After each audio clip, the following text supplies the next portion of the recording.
மாலை வணக்கம். மினிமலிசம் நிறைவை தரும் நிஜ வாழ்க்கை.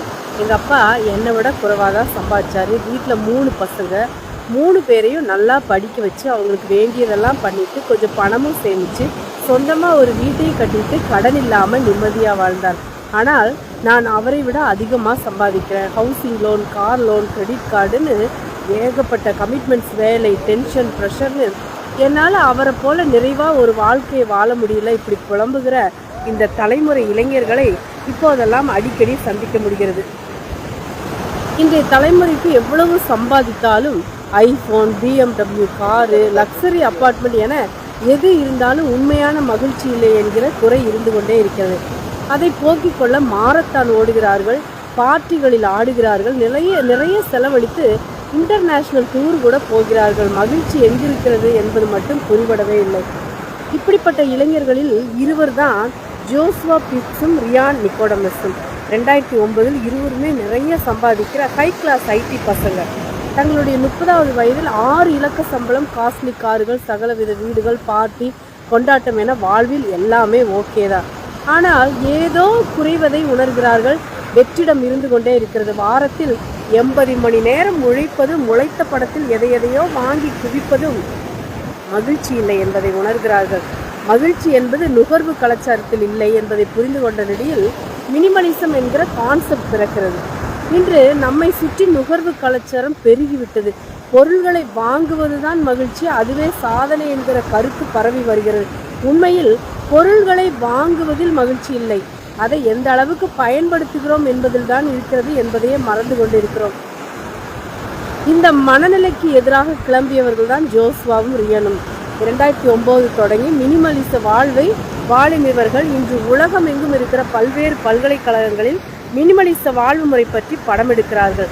லட்சக்கணக்கானோர் இவர்களுடைய மினிமலிச வாழ்க்கை முறையை நோக்கி நகர ஆரம்பித்தார்கள். நூல்கள், ஆவணப்படம், வலைப்பதிவுகள் என மினிமலிசத்தை பரப்பி கொண்டிருக்கிறது இந்த இருவர் கூட்டணி. மினிமலிசம் என்றாலே கஞ்ச பிஸ்னாரியாக வாழ்வது என்று எல்லாருமே நினைத்து விடுகிறார்கள். எல்லாவற்றையும் விலக்கிவிட்டு துறவியைப் போல வாழ்வது என்றும் ஒரு கருத்து உண்டு. அப்படியெல்லாம் எதையும் துறக்க தேவையில்லை. மினிமலிசம் என்பது அவசியமானவற்றுடன் அளவாக வாழ்வது.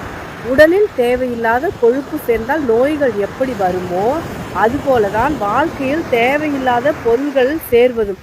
இடம் நெருக்கடியில் தொடங்கி பண நெருக்கடி வர அனைத்துக்கும் காரணமாக இருப்பது இந்த அவசியமில்லா நுகர்வு தான்.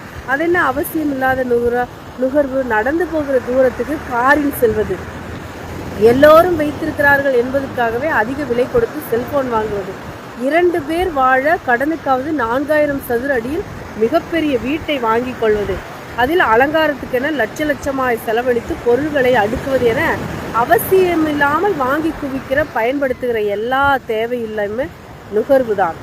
மினிமலிஸ்டுகள் குறைவு என வாழ்பவர்களை அதிக நேரம், அதிக மகிழ்ச்சி, அதிக சேமிப்பு, அதிக படைப்பாற்றல் என தங்களுடைய வாழ்வில் அவசியமானதை அதிகப்படுத்திக் கொள்கிற வாழ்வையே வாழ்கிறார்கள் என்பது ஜோஷுவாவின் கருத்து. மினிமலிசம் என்கிற பெயரெல்லாம் இல்லாத காலத்திலேயே நம்முடைய பெற்றோர்களும் முன்னோர்களும் அப்படித்தான் வாழ்ந்து கொண்டிருந்தார்கள். வீட்டில் தேவையில்லாமல் ஒரு பல்ப் எரிந்தால் கூட ஓடி சென்று அணைக்கிற பெரியவர்களை இப்போதும் நம் வீடுகளில் காண முடியும்.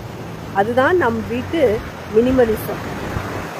இது போன்ற சின்ன சேமிப்புகள் தான் வழிதான் அவர்கள் தங்களுடைய நிம்மதியை வாழ்வாக கட்டமைத்தார்கள். உலகின் மிகப்பெரிய கோடீஸ்வரர்கள் என அறியப்படுவதும் பலரும் கூட மினிமலிஸ்டுகள் தான். வாரன் பஃபெட் நல்ல உதாரணம். கோடிகளை குவிப்பதற்கு முன்பு எப்படிப்பட்ட வாழ்க்கை வாழ்ந்தாரோ அப்படியே தான் இன்று வரை இருக்கிறார்.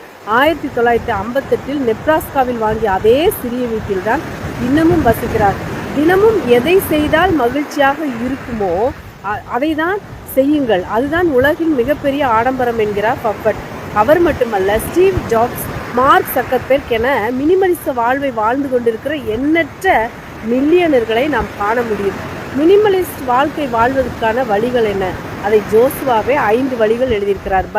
பட்ஜெட் போட்டு வாழ பழகுதல். மினிமலிச வாழ்க்கையில் முக்கியமானது இதுதான்.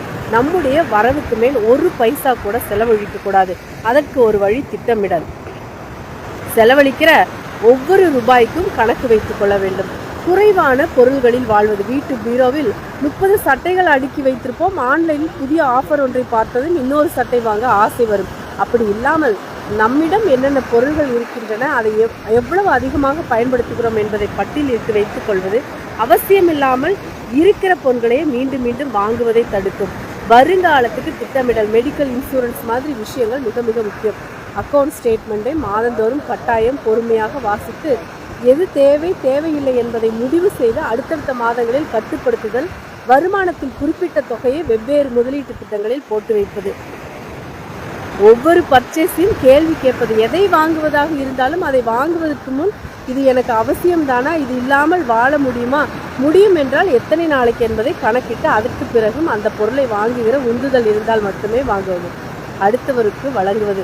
உலகில் மிகப்பெரிய மகிழ்ச்சி அடுத்தவர்களுக்கு உதவுவதுதான் என்பது வாரன் பஃபெட் தொடங்கி பில்கேட்ஸ் வரைக்கும் அத்தனை பேருமே பின்பற்றுகிற சீக்கிரம்.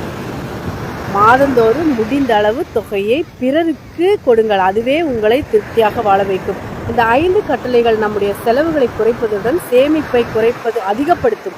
கூடவே குறைந்த செலவில் திருப்தியான வாழ்வை வாழவும் உதவும்.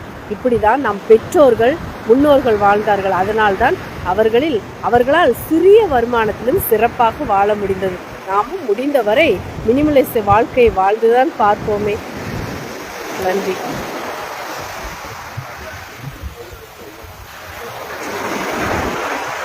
Thank you.